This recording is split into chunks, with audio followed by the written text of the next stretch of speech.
पिछले साल as an influencer इतना पैसा कमाया ना, मैंने साला MBA, बैंक, स्टार्टअप कभी कहीं इतना पैसा नहीं कमाया, ठीक है। But I Money think now I in said front of it you. somewhere that in Yeah. my entire career, maybe in a year, I have not made so much money, even though I've directed so many films and all.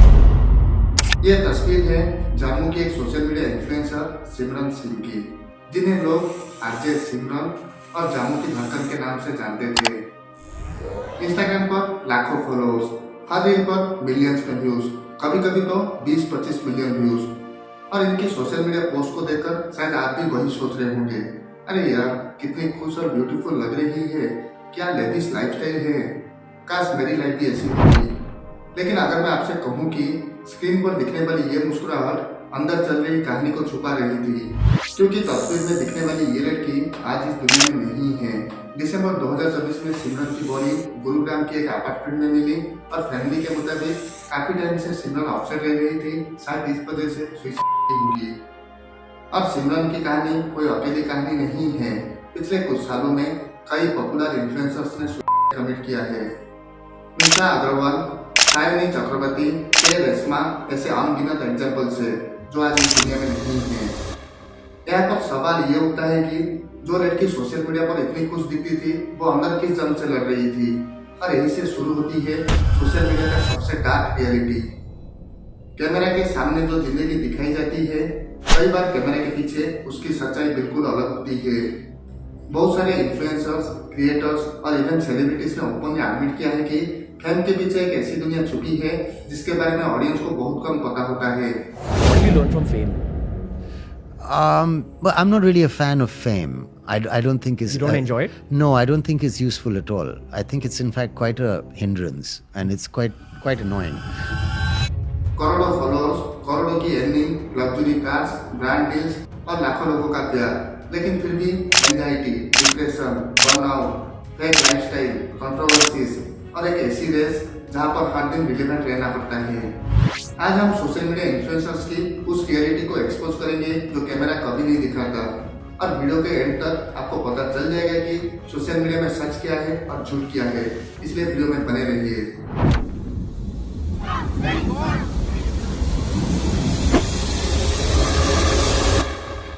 सिमरन सिंह की story एक uncomfortable सवाल छोड़ जाती है। अगर social media का fame इतना amazing है तो इतने सारे क्रिएटर्स उसके प्रेशर के बारे में बात क्यों करते हैं? क्योंकि सच ये है, हम सोशल मीडिया पर सिर्फ रिजल्ट्स देखते हैं, प्रोसेस नहीं। हम मिलियन फॉलोअर्स देखते हैं, लेकिन उन फॉलोअर्स को मेंटेन करने का प्रेशर नहीं देखते। हम वायरल वीडियोस देखते हैं, लेकिन उस वीडियो के पीछे की स्लीपलेस नाइट्स नहीं देखते। हम सक्सेस देखते हैं, स्ट्रेस नहीं। और शायद इसीलिए जब कोई क्रिएटर एंजाइटी, डिप्रेशन या बर्नआउट की बात करता है तो ऑडियंस को समझ नहीं आता, क्योंकि स्क्रीन पर तो सब कुछ परफेक्ट लग रहा होता है। इंडिया का सबसे बड़े क्रिएटर में से एक नाम है कैरी मिनाटी। करोड़ों फॉलोअर्स, करोड़ों व्यूज और इंटरनेट पर एक अनइमेजिनेबल पॉपुलैरिटी। लेकिन एक इंटरव्यू में अजय नागर ने कहा था, कभी कभी मैं कैरी मिनाटी नहीं, बस अजय नागर बनना चाहता हूँ। मेरा ऐसा मन करता है, just I don't want to be Carry Minati, I just want to be Ajay Nagar. इस लाइन को जरा ध्यान से समझिए। इंडिया में आज करोड़ों लोग कैरी मिनाटी जैसा बनना चाहते हैं, लेकिन कभी कभी कैरी मिनाटी खुद अजय नागर को ढूंढता है, क्योंकि फेम के साथ सिर्फ पॉपुलैरिटी नहीं आती, एक्सपेक्टेशंस भी आती है, और एक्सपेक्टेशंस का प्रेशर बन जाता है, पता ही नहीं चलता। इमेजिन करो, आपकी सैलरी डिपेंड करती हो व्यूज पर, आपका कॉन्फिडेंस डिपेंड करता हो लाइक्स पर, और आपका फ्यूचर डिपेंड करता हो एल्गोरिथम पर। एक वीडियो वायरल, सब खुश, एक वीडियो फ्लॉप, स्ट्रेस शुरू। और ये प्रेशर सिर्फ कैरी मिनाटी तक लिमिटेड नहीं है। आशीष चंचलानी, भुवन बाम, प्रजाता कोहली, हर एक बड़े क्रिएटर कभी ना कभी कंटेंट प्रेशर के बारे में बात कर चुका है, क्योंकि सोशल मीडिया पर एक डेंजरस रूल है, जो दिखता है वही बिकता है, और जो नहीं दिखता उसे धीरे धीरे भुला दिया जाता है। क्योंकि सोशल मीडिया पर फेमस होना मुश्किल नहीं है, फेमस बने रहना मुश्किल है। लेकिन यहाँ पर एक और प्रॉब्लम है, सिर्फ फेमस रहना काफी नहीं होता है, रीच भी दिखना पड़ता है, सक्सेसफुल भी दिखना पड़ता है, परफेक्ट भी दिखना पड़ता है। और यही से शुरू होता है इन्फ्लुएंसर कल्चर का नेक्स्ट डार्क साइड।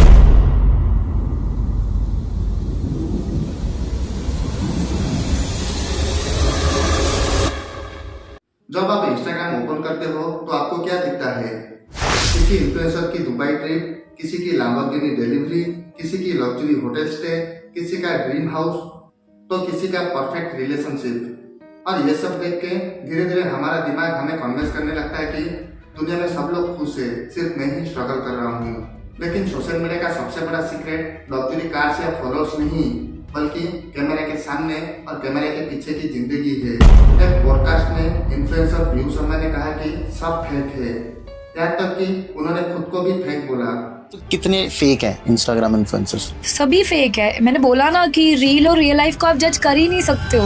उनका कहना था कि कई बार कंटेंट के लिए रेंट पर कपड़े लिया जाता है, शूट किया जाता है, फिर रिटर्न कर दिया जाता है। सीक्रेट भी है कि तुम्हें ड्रेस खरीदने का मतलब वो नहीं है, खरीदो मतलब परचेज करो, वीडियो बनाओ, वापस कर दो, रिटर्न कर दो। यानी ऑडियंस को जो लाइफस्टाइल दिखाई जाती है वो रियलिटी नहीं, कंटेंट है।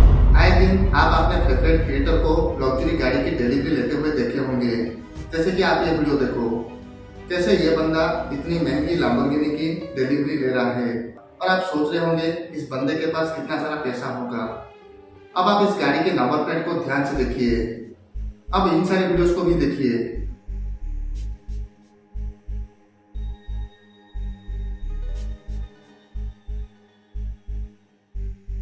हर वीडियो में सेम गाड़ी विद सेम नंबर प्लेट। अब आप ही बताइए ये कैसे पॉसिबल हो सकता है कि सेम गाड़ी विद सेम नंबर प्लेट इतने सारे लोगों ने एक साथ खरीद ली हो। एक्चुअली दुबई में एक शॉप है जहाँ पर रेंट में लग्जरी गाड़ी मिल जाते हैं, जिससे आप रील्स या वीडियोस बना सकते हैं और कुछ पैसा देकर उन्हें रेंट पर घर भी ला सकते हो। आजकल दुनिया में सब कुछ पॉसिबल है। इसी तरह बिग बॉस 19 की कंटेस्टेंट तानिया मित्तल भी अपनी लग्जरी लाइफ क्लेम्स को लेकर काफ़ी ज़्यादा कंट्रोवर्सी में रही।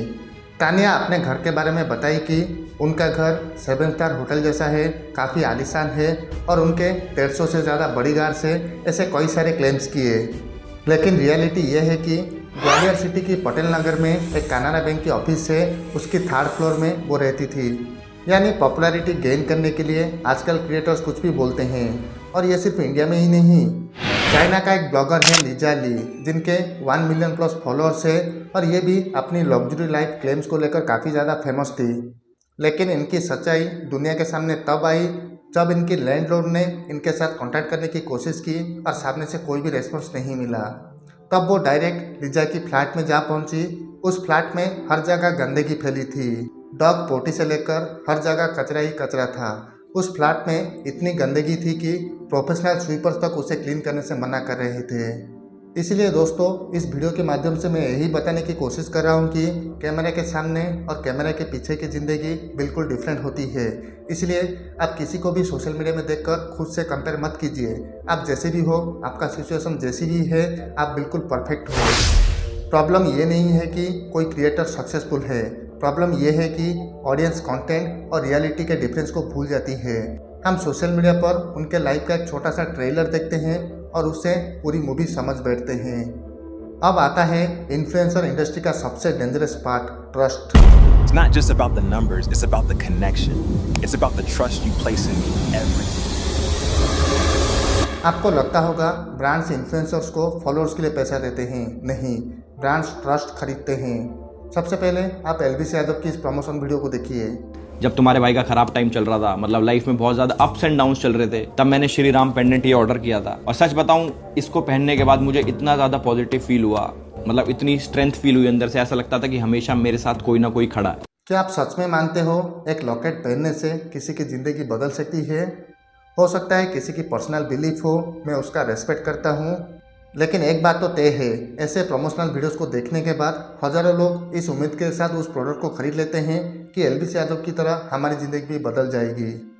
एक लॉकेट की प्राइस 1000 रुपीज़ है और इस प्रमोशन को देखने के बाद अगर 5000 लोगों ने भी इस प्रोडक्ट को खरीद लिए होंगे तो सेल्स पहुंच जाती है 50 लाख तक। और ऐसे प्रोडक्ट में प्रॉफिट मार्जिन काफ़ी हाई होता है, कई बार 80 to 90% तक होता है। यानी क्रिएटर को प्रमोशन का पैसा मिल गया, कंपनी को प्रॉफिट मिल गया, लेकिन सबसे बड़ा रिस्क लिया किसने? ऑडियंस ने। और सोशल मीडिया की दुनिया में अक्सर यही होता है, ट्रस्ट ऑडियंस का होता है और उस पर बिजनेस कोई और कर रहा होता है। क्योंकि ऑडियंस अपने फेवरेट क्रिएटर पर ट्रस्ट करती है और यही ट्रस्ट सोशल मीडिया की सबसे महंगी करेंसी बन चुका है। आज एक इन्फ्लुएंसर एक पोस्ट का लाखों रुपया चार्ज करता है क्योंकि लाखों लोग उसकी बात सुनते हैं और कंपनीज इसी ट्रस्ट को खरीदती है। लेकिन प्रॉब्लम तब शुरू होती है जब पैसा ट्रस्ट से बड़ा हो जाता है। अपने पिछले कुछ सालों में कई इन्फ्लुएंसर्स को बेटिंग ऐप्स, फैंटेसी ऐप्स और इन्वेस्टमेंट प्लेटफॉर्म्स को प्रमोट करते हुए देखे होंगे। और ऑडियंस क्या सोचती है, भाई प्रमोट कर रहा है मतलब ट्रस्टेड होगा। लेकिन रियलिटी हमेशा इतनी सिंपल नहीं होती है। कुछ टाइम पहले हाईबॉक्स नाम से एक इन्वेस्टमेंट प्लेटफॉर्म काफ़ी ज़्यादा कंट्रोवर्सी में रहा। कई रिपोर्ट्स में क्लेम किया गया कि इसमें हज़ारों लोगों का पैसा फंस गया। और जब इन्वेस्टिगेशन हुई तो सिर्फ कंपनी पर डिस्कशन नहीं हुआ, उन क्रिएटर्स पर भी हुआ जिन्होंने इस प्लेटफॉर्म को प्रमोट किए थे। अब यहाँ पर मैं किसी क्रिएटर को डायरेक्टली ब्लेम नहीं कर रहा हूँ, लेकिन एक सवाल ज़रूर पूछना चाहूँगा। जब लाखों लोग आपकी बात पर ट्रस्ट करते हैं तो आपकी रिस्पॉन्सिबिलिटी कितनी होनी चाहिए? क्योंकि ऑडियंस एडवर्टाइजमेंट नहीं देखती है, वो सिर्फ अपनी फेवरेट क्रिएटर देखती है। और इसी वजह से लोग अपनी लाइफ की hard and money, even savings तक सब कुछ एक क्रिएटर के भरोसे इन्वेस्ट कर देते हैं। कितना रुपया नुकसान हुआ है? सर मेरा 3 लाख रुपया नुकसान हो चुका है। 3 लाख कैसे नुकसान आपने कर दिया और क्यों? उस ऐप को कैसे जानकारी आपको मिली, कब मिली? सर उस ऐप का जानकारी मिस्टर इंडियन एक हैकर है उनसे मिला। उनको अपना भाई मानते थे, उनका हर एक वीडियो हम देखते थे, लेकिन अब तो भाई कहने में शर्म आ रहा है सर। तो उनको तो हम उनसे हेल्प मांगे, उनको हम इंस्टाग्राम पर मैसेज किए, सब जगह उनसे कांटेक्ट करने की कोशिश कर रहे हैं, लेकिन वो कोई रिप्लाई नहीं कर रहे। तो आप मिस्टर इंडियन हैकर का वीडियो देखते थे और उन्हीं में प्रचार किया, इसी से आपने खरीद लिया? हाँ खरीद लिया सर। क्योंकि वो अपने फेवरेट क्रिएटर पर ट्रस्ट करते हैं और यही इन्फ्लुएंसर इंडस्ट्री की सबसे डेंजरस साइट है। यहाँ पर अटेंशन पैसा बन जाता है और ट्रस्ट बिजनेस, और कई बार इसकी कीमत ऑडियंस को चुकानी पड़ती है। लेकिन ट्रस्ट का गेम यहाँ पर ख़त्म नहीं होता है, क्योंकि सोशल मीडिया पर सिर्फ प्रोडक्ट्स फेक नहीं होते हैं, कभी कभी फॉलोअर्स भी फेक होते हैं।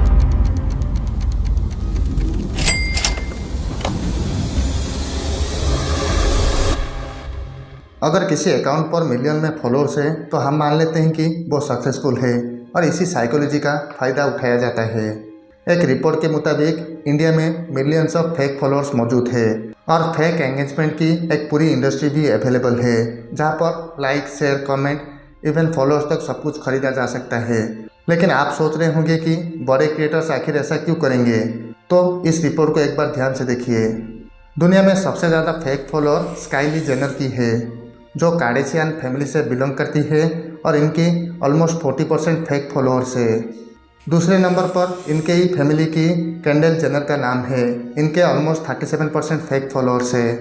और ICMP की रिसर्च के अकॉर्डिंग दीपिका पादुकोण की 45% फेक फॉलोअर्स और प्रियंका चोपड़ा की 43% फेक फॉलोअर्स मौजूद है। अगर इतने बड़े सेलिब्रिटीज़ ये सब कुछ कर सकती है तो आप जिन क्रिएटर्स को फॉलो करते हैं वो ऐसा क्यों नहीं कर सकते हैं? देखो, ये सोशल मीडिया है और आप जिन क्रिएटर्स के पीछे अपना कीमती वक्त वेस्ट कर रहे हो वो पैसों के लिए कुछ भी कर सकते हैं। चाहे फेक लाइफस्टाइल दिखाना हो या फिर किसी को मैनिपुलेट करना हो, वो पैसों के लिए सब कुछ कर सकते हैं। मतलब हर बड़ा क्रिएटर उतना रियल नहीं होता है जितना वो दिखता है।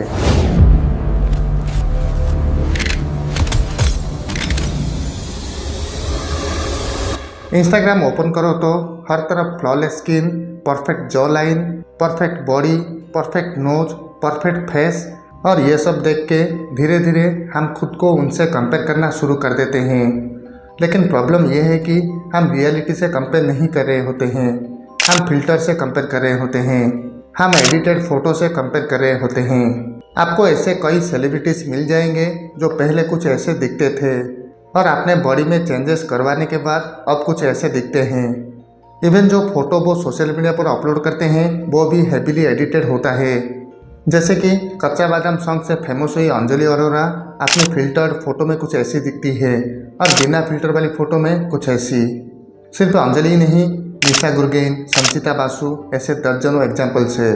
और इसी कंपैरिजन ने सोशल मीडिया पर एक नया बिजनेस खड़ा कर दिया है, द बिजनेस ऑफ परफेक्शन। आज कई इन्फ्लुएंसर्स और सेलिब्रिटीज़ अपनी अपीयरेंस को इम्प्रूव करने के लिए कॉस्मेटिक प्रोसीड्यूर्स का सहारा लेती है, जैसे कि lip fillers, Botox, jaw line enhancement, skin treatments, plastic surgery और भी ना जाने क्या सब कुछ करती है। लेकिन प्रॉब्लम सर्जरी नहीं है।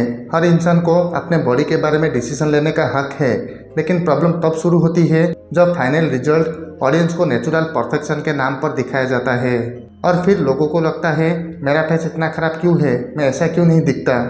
लेकिन कई बार इन सेलिब्रिटीज़ को इस सर्जरी की हैवी कीमत भी चुकाने को पड़ता है। बॉलीवुड एक्ट्रेस कोयना मित्रा इसका एक बेस्ट एग्जाम्पल है। रिपोर्ट्स के मुताबिक नोज सर्जरी के बाद उनकी अपीयरेंस में अनएक्सपेक्टेड चेंजेस आए, जिसका इम्पैक्ट उनके करियर पर भी पड़ा। प्रियंका चोपड़ा ने भी एक इंटरव्यू में बताई कि नाजल प्रोसीड्यूर्स के बाद उन्हें ब्रीथिंग और अपीयरेंस से जुड़ी प्रॉब्लम्स का सामना करना पड़ा, जिसके बाद उन्हें फिर से करेक्टिव सर्जरी करानी पड़ी। और आपको अनुष्का शर्मा की लिप फिलर कंट्रोवर्सी तो याद होगा। एक छोटा सा कॉस्मेटिक चेंज पूरा इंटरनेट पर डिस्कशन का टॉपिक बन गया था।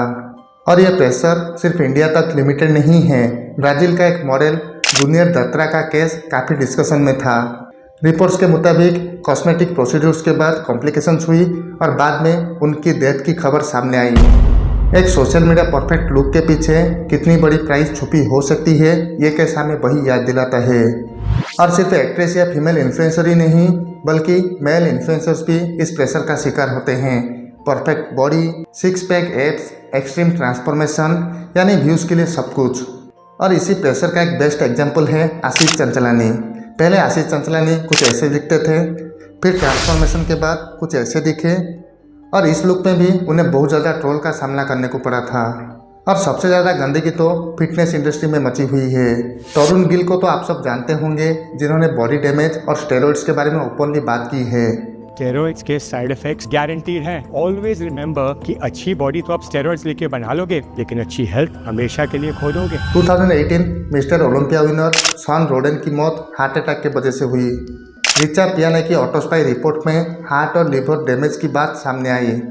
और रोनी कोलमैन 8 बार मिस्टर ओलंपिया जीतने वाले इस लेजेंड को अपने करियर के बाद दर्जनों से ज़्यादा सर्जरी से गुजरना पड़ा। ये सब सुनने में शॉकिंग लगता है, लेकिन सोशल मीडिया पर हम सिर्फ ट्रांसफॉर्मेशन देखते हैं, उस ट्रांसफॉर्मेशन की असली कीमत नहीं, क्योंकि कैमरा सिर्फ मसल्स दिखाता है, डैमेज नहीं।